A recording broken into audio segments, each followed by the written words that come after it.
Tanjiro's slumped body kneeling on the ground, with his hands still slightly holding his sword, despite having no life left in his body. The Kikuchi around Tanjiro look on in sorrow, tears spilling from their eyes, and Giyu can't help but do the same, remembering the bright, kind boy that fought so hard to get his sister's life back to normal. At almost the same time that Giyu drops down, leaning his head against Tanjiro, blaming himself for not protecting this young boy, Nezuko arrives. But this isn't the end. Far from it, shedding tears for the strength of their will, he wants to now do the same for himself. With his dying breath, as his clawed fingers reach out for a fading Tanjiro, he intends to leave his wishes and hopes with him, knowing the young boy's body has not fully died just yet, unlike his own. Muzan roughly grabs Tanjiro by the throat, but not to kill, to sink his fingers deep within his flesh and fill him with his own powers and blood, passing on the abilities to become something stronger. With that and all of Tanjiro's strengths and techniques, he will surpass Muzan himself and become the king of the demons. And that because he not only could overcome the dangers of sunlight, but because he knows sun breathing. With that, we return to the devastating Giyu, kneeling in front of Tanjiro and the Kikuchi standing around them. One of the crying members rubs his eyes and notices something is off. A large chunk of flesh that had been covering Tanjiro's eye is slowly shifting away. Tanjiro's eyes snap open, and the color matches that of Muzan's. He is no longer himself. Before the Kikuchi can, like Giyu, know Tanjiro's arm is regrown in a flash, completely unharmed. Tanjiro attempts to slash at the nearby core members. But even courting death, Giyu quickly gets Kikuchi away with his body. As the next Kikuchi standing behind a wild, snarling Tanjiro is too shocked to move, he screams for them to get back. With the sun having now climbed over the horizon, it shines brighter now than when Muzan died. This demon Tanjiro notices it, but he has nothing to cover his body, save for his arms, which start to catch fire, his skin ablaze, growling like a beast at the pain. The Kikuchi, aiming to attack, survived with just a scratch across their nose and their face. Covering cut-free as always, the quick-reacting Giyu tells them to move away because they are too shocked by what is happening. Wasn't the battle over? Wasn't Muzan killed? Tanjiro, still groaning and screaming in pain because of the sun charring his flesh, is distracted enough that Giyu's shout is for anyone who is able and alive to come face this new threat. From a corner, Yushiro cannot believe what he is hearing.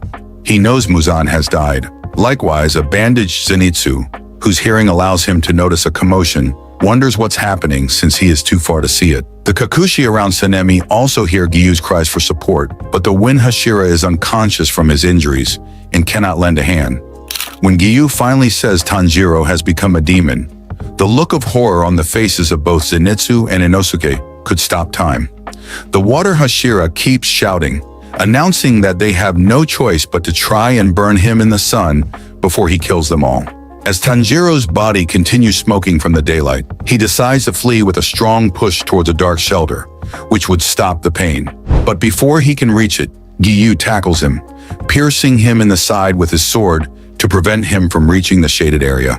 Wild and angry, Tanjiro grips Giyu by the hair with his clawed fingers, new wounds slicing across Giyu's face as he cries. But it's not the pain that hurts him the most, it's the fact that his friend has become this creature that he would have never wanted to be.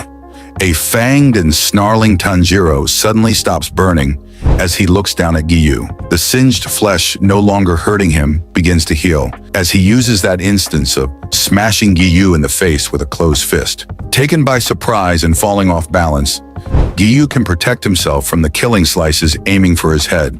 In that moment, Inosuke arrives, swinging his sword, screaming, "What are you doing, demonized Tanjiro?" He jumps back at the attack, but Giyu, trying to gather his bearings from the extra blood loss he has suffered, sees Inosuke place himself in front of Giyu, protecting him from any more damage. With Zenitsu shouting Tanjiro's name in the distance as well. At this, Tanjiro drops down like a wild animal, his claws on full display and ready to pounce on whomever he chooses next. His red eyes burn with hunger, while the Slayer mark covers most of his face. Zenitsu continues to call his name, softer each time and more upset at what his friend has turned into. Even though he is still dealing with the shock of the situation, Inosuke refuses to leave Giyu unprotected and spreads his arms when Tanjiro leaps at him like a vicious beast. They swing at each other, Inosuke using both swords to fend off Tanjiro's elongated nails. But he easily gets knocked back. The overwhelming emotions begin to flood in. Inosuke's memories as he pictures all the times they ate together, trained together, and promised to stay on the right path. They had agreed that if one of them did not follow their code, they would have to stop them. They promised. Inosuke knows that was the deal, but even so, he can only see the kindness that Tanjiro has always had for him. The beast, snarling and aggressive, nothing like Tanjiro, is almost at his face, and he cannot raise his swords to defend himself. Tears slip through the boar mask as he watches them end approaching, unable to hurt someone who has always been the best person to him. At the very last moment, Zenitsu and Giyu, looking on in horror, Nezuko arrives, grabbing onto her brother to keep him from injuring his friend. She hugs her big brother tightly, desperate for him to regain his gentleness, his warmth as a person rather than blaming him for this mishap. She is all too understanding and grief-stricken by how many hardships Tanjiro has been forced to face. This demonification is just another in a long line of nightmare situations. She holds him close, tears sliding down her cheeks as she squeezes tighter, not understanding why this happens to people who struggle every day, hoping she can get through to him. She reminds him that the war is almost over and that he can overcome this, just like all the other trials. He just needs to win once more, and they can go home together. They can be at peace.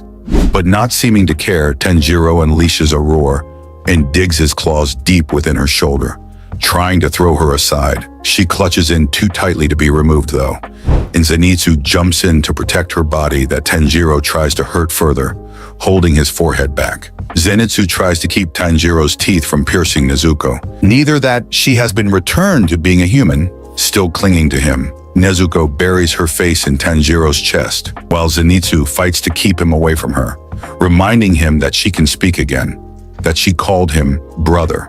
Finally, out of his trance, Inosuke jumps in and whacks Tanjiro's head when he unleashes a vile growl. "Just shut up already," shouts Inosuke, still crying, upset over this horrific turn of events. It was supposed to be easy once Muzan died. It was supposed to be over. He keeps punching Tanjiro, swinging his arms wildly with his emotions getting the better of him. But instead of getting through to Tanjiro, it sends him to a new state of anger as he snarls and destroys the ground near them, with chunks of concrete flying in all directions. Only Nezuko is left to hold him back. Zenitsu, Inosuke, and Giyu have been blown back with the intensity of the attack, and he bites into her. At this first taste of blood, Tanjiro hunkers down like a werewolf, bone-like limbs suddenly exploding from his body, whipping around to keep the slayers away from him. Meanwhile, Nezuko refuses to let go of him, eyes still filled with tears, as Tanjiro pants and attacks his friends with a newfound strength. Giyu rushes in when one of Tanjiro's limbs nearly kills Zenitsu, firing off his water-breathing, striking tight attack, knowing it is too late to recover Tanjiro, neither to use consumed human blood. Giyu considers his options for defeating this impossibly strong demon. Sunlight and red blaze do not work, so what's left to use? As Tanjiro prepares a massive ball of energy with his mouth that would devastate the area and anyone nearby, Nezuko pleads and begs for him not to kill anyone, going as far as to put her hand in front of the attack. Thankfully, Giyu is able to move out of the way, with Zenitsu crying and shouting for the injury that Nezuko gained in the process. Despite wanting to end them all, Tanjiro's body doesn't seem to hold the same hostility for Nezuko, who argues and fights to keep another attack from being launched. Zenitsu pleads with Tanjiro to stop, while Inosuke can only softly utter their names, having lost all his strength. This surprises Giyu, who has been watching closely and notices that Tanjiro is not striking or biting Nezuko, even though he easily could. Using another water-breathing technique, Giyu hopes he can break through to Tanjiro and get his senses back. As hopeless as it seems, Yushiro cannot do anything but watch from afar because his son is out in full capacity, and he would be dead in seconds. He can't believe Muzan is still causing this much trouble after death.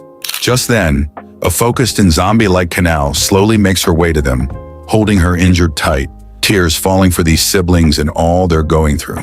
She approaches with the last of the demon antidote, enough to change one of them back to human. With one of her eyes lost to her technique, she contemplates the reason why she was left with one to use, and this must be the destined moment. Although Tanjiro is powerful, he is still a new demon and not able to control his powers well. Kanao uses that to her advantage, striking him with flower-breathing equinoctial vermilion eye. Giyu spots her running at full speed towards his siblings, And before Tanjiro can send her away, she strikes him with the attack. His fierce claws nearly stab her in the darkened eye. All he cuts instead are some strands of her hair. As she leaps and launches herself over him, digging the medicine into his back, with his arm having slashed her chest as she went above him, she gently tells him to come back to us. Suddenly, a deep pang hits Tanjiro as his human self deep within thinks of Nezuko and what he is doing to her. Voices of encouragement seeing his true form. Finally, Tanjiro hears his younger sister's wishes for them to go back home now that the fight is over, but the flesh is overwhelming him, keeping him pinned down and unable to free himself. He is too tired to get away from Muzan's control on his own. He too begins to cry, praying for God to let him out of this mess so that he can go home, as he reaches a hand in the air. Muzan's demonic stare looks back at him from his outreached arm. The demon reminds Tanjiro about all the people who are dead, leaving no one left to return home to. But that does not deter Tanjiro, who finally remembers his family and the love they gave him when they were alive. Muzan tries the only trick he has left. He tells Tanjiro that he killed Nezuko, but even in this limbo space, Tanjiro can tell he is lying, and the belief in that pushes him upwards. This, his family, also aiding to lift him away from Muzan's hold. But it is not enough to keep the demon at bay. He insists now that he has hurt his friends and comrades, that he'd be better off here and not going to see them because they hate him now. Regardless, Tanjiro insists he must make amends for what he has done. He needs to apologize to them face to face. And though Muzan tries to keep him down, he pushes through, smelling their worry even from here and needing to see them again. At last, a full-bodied Muzan appears. His cold stare matching his words. Silence. You are the inheritor of my will. Not unlike the anger and aggression he used on his upper-rank demons, Muzan tugs on Tanjiro's hair to get him to listen and obey his commands. But Tanjiro ignores his worries about dying due to manifesting the mark. His eyes are looking forward beyond Muzan. While the demon tells him to live forever, Tanjiro only wants to be human and die like anyone else. He wants to see and be with everyone he cares about.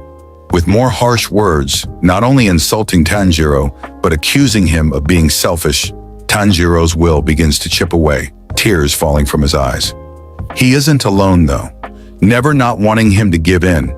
His fallen comrades, Rengoku, Yome Genya, Muchiro, Shinobu, Obanai, and Kanroji, prop him up and help lead him upwards again, encouraging him to be free of this tug of war. Finally, smelling wisteria and freedom so close that he can nearly touch it, two arms reach through and take hold of him from above. Tanjiro grasps that hand firmly, realizing it's Nezuko. Muzan's hold refuses to loosen though, gripping him by the head and body, trying to drag him back down. With a final push, Tanjiro knows he is doing the right thing. Despite all the others who lost their lives, they knew what their work entailed. They wanted to save others and risk themselves for that cause. If anything, they would want him to be happy now that he can be, knowing he won't win. Muzan is but a torso clinging onto a rising Tanjiro, floating upwards as if going to heaven. More hands join Nezuko's, keeping Tanjiro on the right path, leading him to them and away from Muzan's desperate pleas for survival.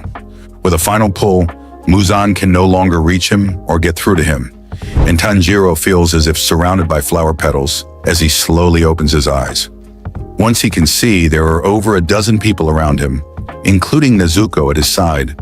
The first word he hears is his name from his sister's lips, his now human sister, and seeing her injured more than anything, pushes Tanjiro to tears as he apologizes for hurting her.